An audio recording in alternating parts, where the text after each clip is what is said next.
உங்கள் விசுவாசத்தை கொண்டு உங்கள் வாழ்க்கையின் சூழ்நிலைகளையே நீங்கள் மாற்ற முடியும். நீங்கள் ஒரு புதிய ஒரு உலகத்தையே உண்டாக்க முடியும். புதிய வகையான உலகம், புதிய வகையான ஒரு வியாபாரம், புதிய வகையான ஒரு எதிர்காலத்தை, ஒரு புதிய வகையான ஒரு உலகத்தையே உங்களால் உண்டாக்கி கொள்ளப்பட முடியும். உங்கள் விசுவாசத்தின் அளவின்படி, உங்கள் விசுவாசத்தின் படி.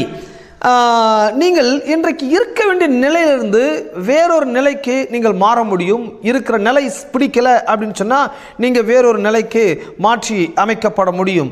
ஓகே, இன்றைக்கு ஒரு மாதிரி நிலையில் நீங்கள் இருக்கலாம். கையில் ஒன்றும் இல்லாமல் இருக்கலாம், எந்த ஒரு ஆதாரம் இல்லாமல் இருக்கலாம், வெறுமையாக இருக்கலாம், பல்வேறு கஷ்டத்தின் மத்தியில் நீங்கள் இருக்கலாம், வியாதியில் இருக்கலாம், கடனில் இருக்கலாம், பிரச்சனையில் இருக்கலாம், தோல்வியில் இருக்கலாம். இன்றைக்கு ஒருவேளை உங்கள் வாழ்க்கை இப்படி இருக்கலாம், ரொம்ப நெகட்டிவாக இருக்கலாம், ரொம்ப பிரச்சனைக்குரியதாக இருக்கலாம். கவலைப்படாதீர்கள், இந்த செய்தி உங்களுக்காக தான். ஏன்னு சொன்னால் இப்படிப்பட்ட